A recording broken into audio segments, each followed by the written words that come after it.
अब हमें कुछ ऐसे फलन दिए गए होंगे जो कि मानक रूप में नहीं होंगे। तो ऐसे फलनों को हम जहाँ पर चर राशि x है उसका प्रतिस्थापन कर देंगे t के रूप में, या किसी और चर का उपयोग आप कर सकते हैं। और इस प्रकार प्रतिस्थापन करने के बाद जो दिया गया फलन है वह किसी मानक रूप में परिवर्तित हो जाएगा।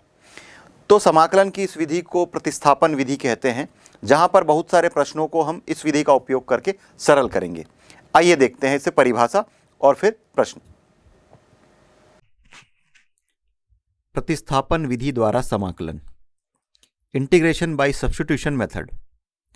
जब हमें ऐसे फलनों का समाकल ज्ञात करना होता है जो किसी प्रामाणिक रूप में नहीं होते अथवा सरलता से प्रामाणिक रूप ग्रहण नहीं करते, तब हम समाकलन चर x को किसी दूसरे चर t के उचित फलनों के रूप में व्यक्त करते हैं।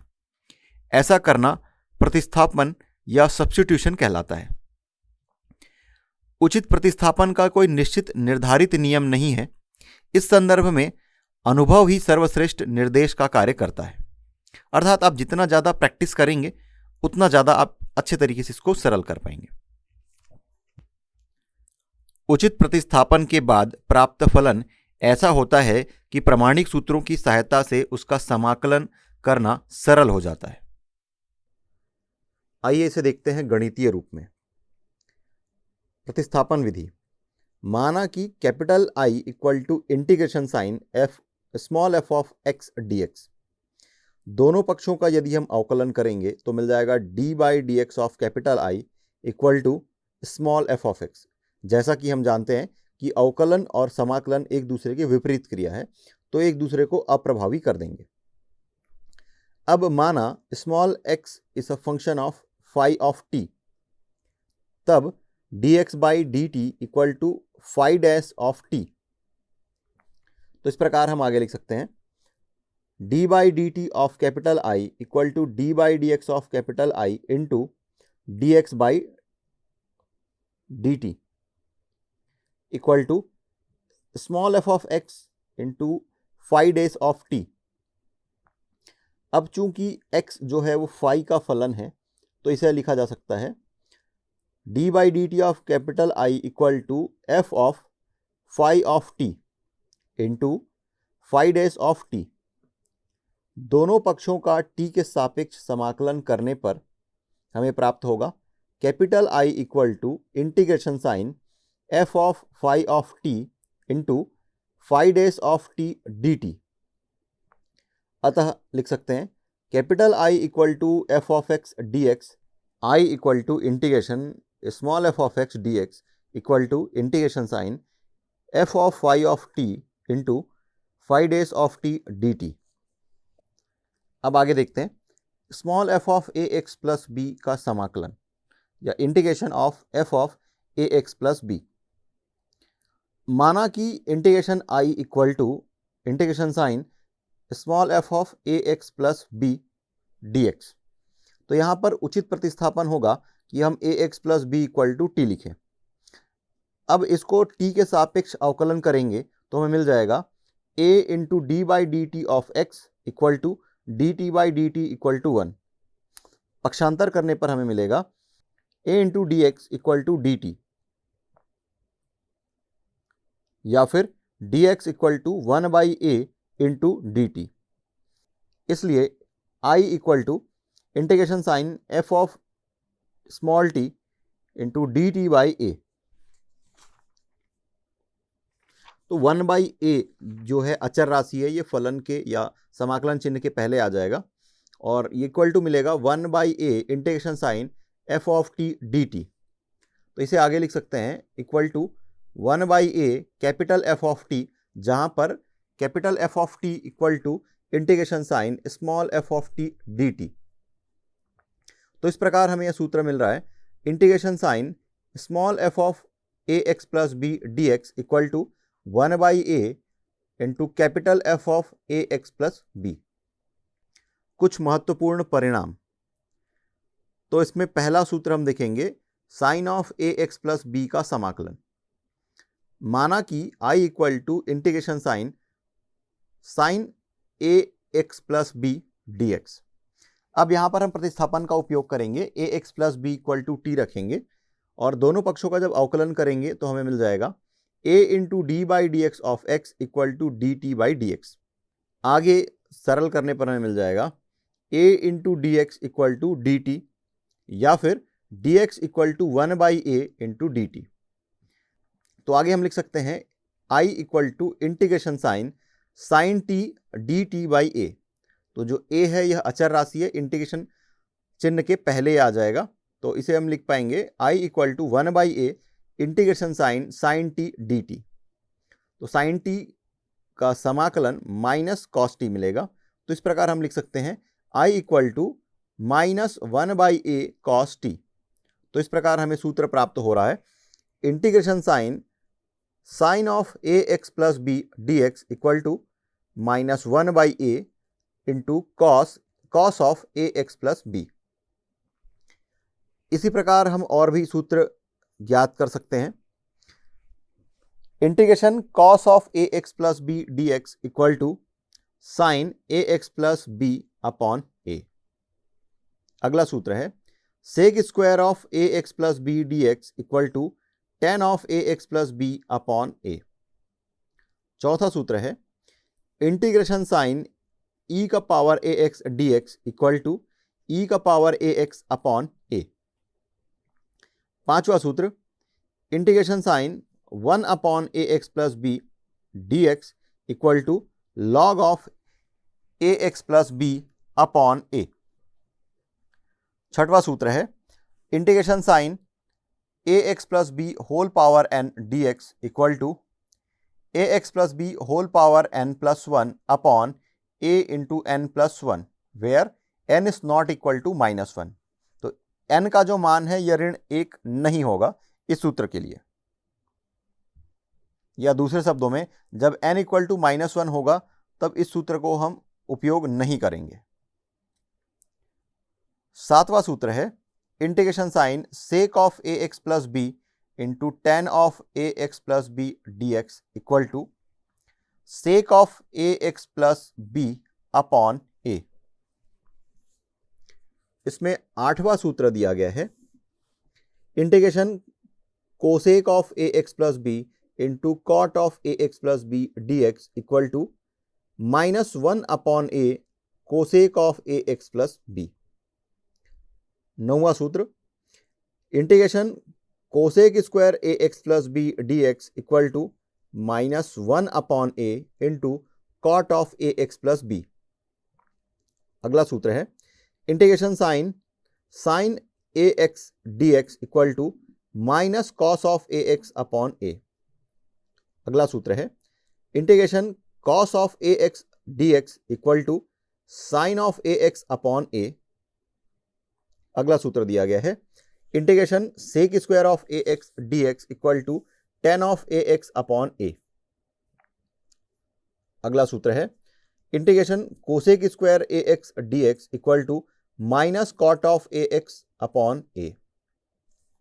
अगला सूत्र है integration sec of A x into tan of A x D x equal to sec of A x upon a. अंतिम सूत्र दिया गया है integration sine cosec a x into cot of A x D x equal to minus cosec of A x upon ए। तो इन सूत्रों को अलग से याद रखने की आवश्यकता नहीं है। अगर आप थोड़ा सा ध्यान दें कि जैसे कि पहले सूत्र में है integration sine of A x D x equal to minus 1 upon a cos of A x plus b. Simply यदि साइन एक्स का समाकलन आपको पता है कि ये माइनस कॉस एक्स होता है तो आप उसे लिखेंगे minus cos of A x plus b, और ए एक्स प्लस बी का आप अवकलन कर दीजिए एक्स के सापेक्ष तो हमें मिलेगा ए, और उस राशि को हमें भाग देना होगा cos of A x plus b से। तो इस तरीके से हमें मिल रहा है integration sine of A x plus B D x equal to minus 1 upon A into cos of A x plus b. तो इसे आप ध्यान देंगे तो बाकी सभी सूत्रों में इसी अवधारणा का उपयोग करके आप इसका हल लिख सकते हैं। दिए गए फलन का हमें समाकल ज्ञात करना है। जहां पर है y equal to sign 3x। तो हमें साइन x का समाकल या समाकलन ज्ञात है, साइन ऑफ 3x का समाकलन ज्ञात नहीं है। तो इसके लिए हम प्रतिस्थापन विधि का उपयोग करेंगे और हम लिखेंगे कि माना 3x इक्वल टू टी। अब दोनों पदों का जब आप अवकलन करेंगे तो आपको मिल जाएगा 3 dx इक्वल टू dt या फिर dx equal to dt upon 3।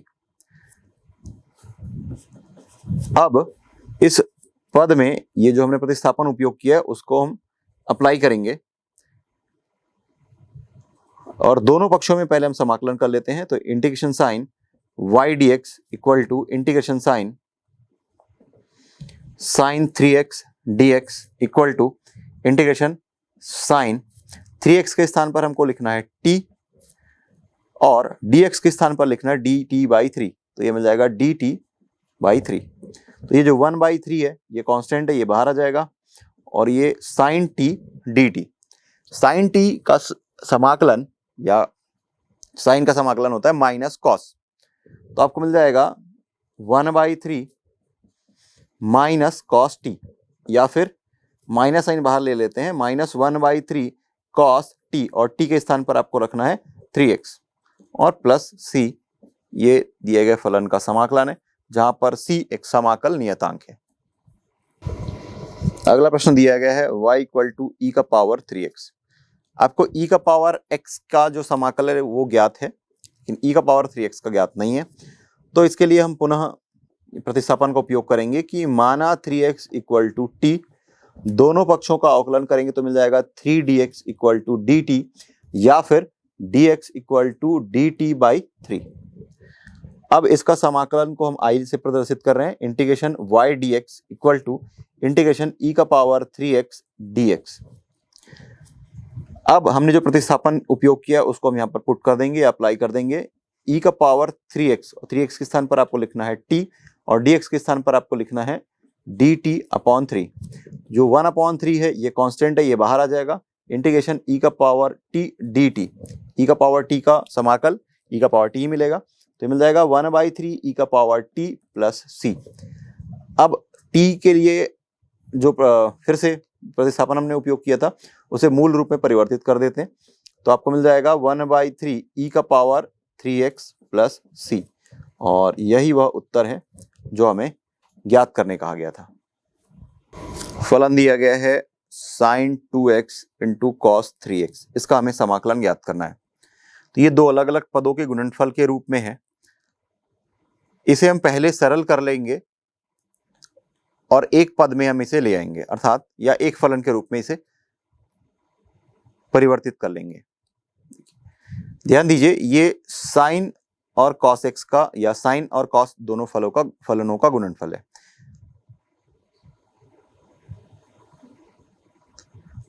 Cos x को पहले लिख सकते हैं, साइन एक्स को बाद में भी लिख सकते हैं। दोनों तरीके से हम इसे सरल कर सकते हैं। यदि पहले पद को हम साइन लें, दूसरे पद को हम कॉस लें, तो चूंकि आपको पता है कि 2 साइन ए कॉस ए,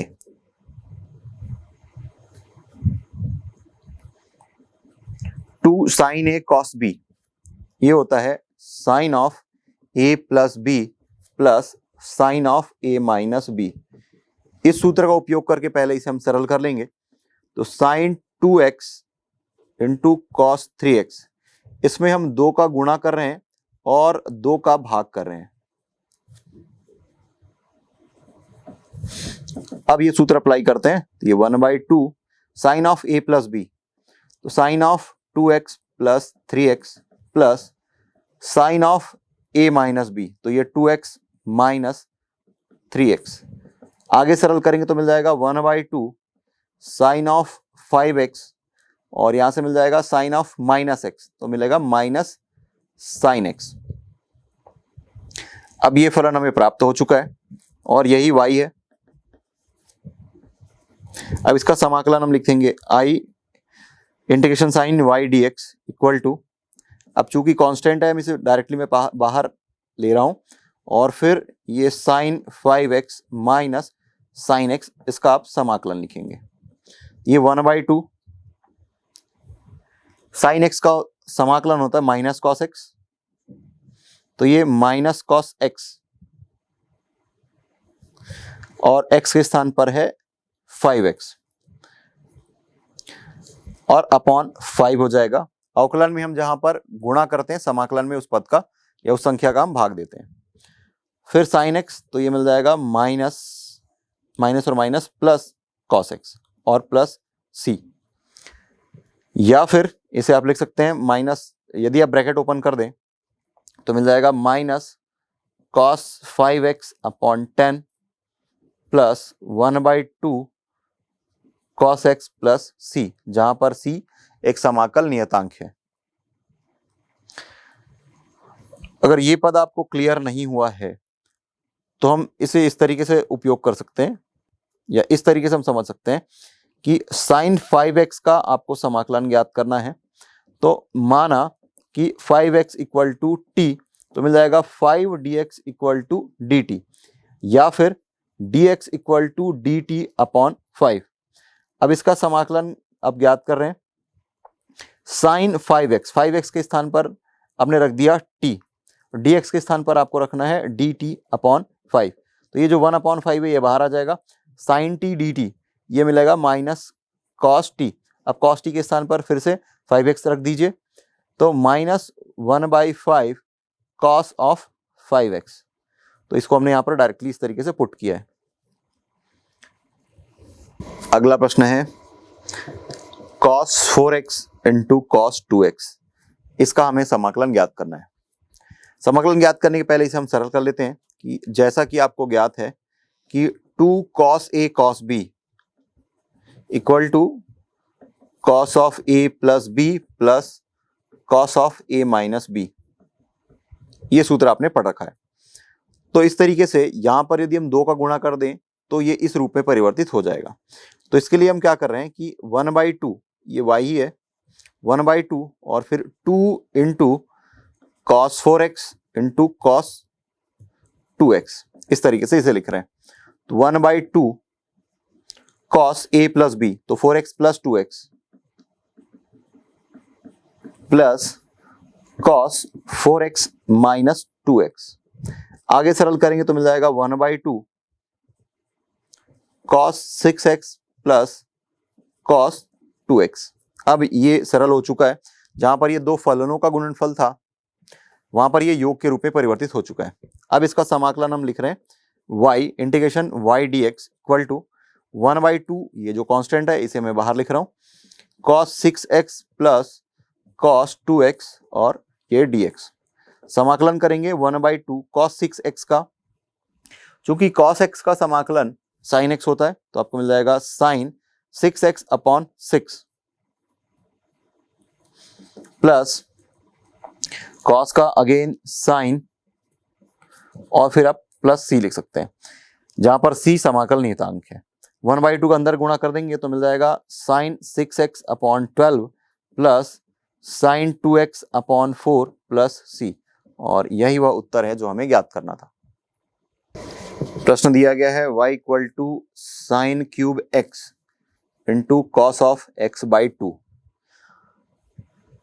इसे सरल करने के पहले या इसे समाकलन करने के पहले इसे हमें थोड़ा और सरल करना होगा, और इसके लिए आपको सूत्र ज्ञात होना चाहिए।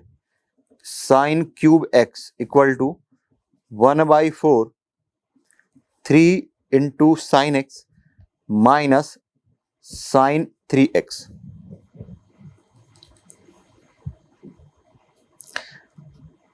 या फिर आपने ये सूत्र पढ़ा है कि sine 3x equal to 3 sine x minus 4 sine cube x। तो इसको सरल करके हम इस रूप में परिवर्तित कर सकते हैं। ये जो साइन क्यूब है उसे हम दो फलनों के अंतर के रूप में इस तरीके से लिख सकते हैं। साइन क्यूब x है उसे इस रूप में हम परिवर्तित कर लेंगे तो आपको मिल जाएगा y equal to 1/4 3 into sine x minus sine of 3x और फिर ये है cos of x by 2। Multiply करेंगे तो मिल जाएगा 3/4 ये साइन x और ये कॉस x बाई 2। फिर -1/4 sin 3x into cos of x/2। अब 2 sin a cos b, ये सूत्र हमने पढ़ा है, ये होता है sine of a plus b plus sine of a minus b. इस सूत्र का हम उपयोग करके इसे सरल कर लेंगे। तो आपको मिल जाएगा 3/4, 2 मल्टीप्लाई करेंगे और 2 डिवाइड करेंगे। इसका मतलब ये कि ये हो गया 2 sin x cos x/2। इसी प्रकार -1/4 और ये 2 मल्टीप्लाई कर रहे हैं और 2 डिवाइड कर रहे हैं, ये मिल जाएगा 3/8, 2 sin a cos b, तो sine of a plus b, तो sine a plus b plus sine a minus b. फिर -1/8 again sine a plus b plus sine a minus b. आगे सरल करते हैं, ये 3/8 sine of 3x/2 plus sine of x/2 minus 1/8 sine 7x/2 plus sine 5x/2। ये y equal to है। अब इसका हम समाकलन ज्ञात करते हैं, तो इसे हम लिख रहे हैं I equal to integration y dx। Constant है 3/8, इसे कॉमन ले लेते हैं, then sine of 3x/2 plus sine x/2 इसका dx, फिर -1/8 integration sine 7x/2 plus sine 5x/2 dx। 3/8 sine x का समाकलन माइनस कॉस x होता है, तो माइनस कॉस 3x/2 और फिर अपॉन 3/2, फिर माइनस कॉस x/2 बाई 1/2। इसी तरीके से -1/8 साइन x का माइनस कॉस 7x/2 बाई 7/2, फिर माइनस कॉस 5x/2 बाई 5/2 और प्लस c। तो इसे जब सरल करेंगे तो हमको मिल जाएगा 3/8 और ये 2/3 माइनस कॉस 3x/2, फिर माइनस साइन 3/8 और फिर ये 2/1 कॉस ऑफ x/2, माइनस और माइनस प्लस 1/8 और ये हो जाएगा 2/7 कॉस 7x/2 और माइनस अगेन प्लस 1/8 इंटू 2/5 और कॉस 5x/2 प्लस c। तो मिल जाएगा, देखिए 3 और 3 कैंसल, 2 एकम 2 और 2 चौक 8, तो मिल जाएगा -1/4 कॉस 3x/2 और ये -3/4 cos of x/2 plus 1/28 cos 7x/2 plus 1/20 cos 5x/2 plus c। और यही वह उत्तर है जो हमें ज्ञात करना था। अगला फलन दिया है cos क्यूब x, इसका हमें समाकलन ज्ञात करना है।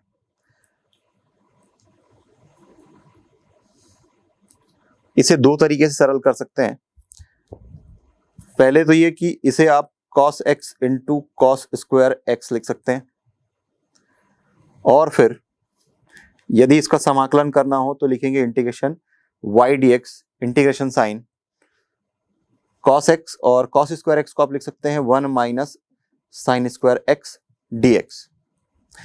अब यहां पर यदि आप उपयोग करें प्रतिस्थापन का कि sine x equal to t, तो साइन x का जब अवकलन करेंगे तो मिल जाएगा cos x dx equal to dt।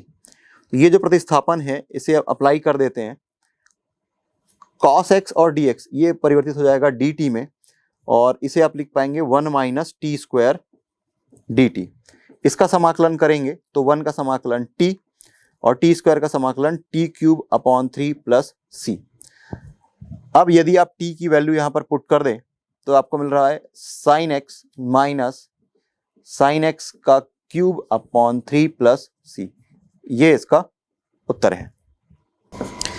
या फिर आपको पता है कि cos 3x इक्वल टू होता है 4 cos cube x minus 3 cos x।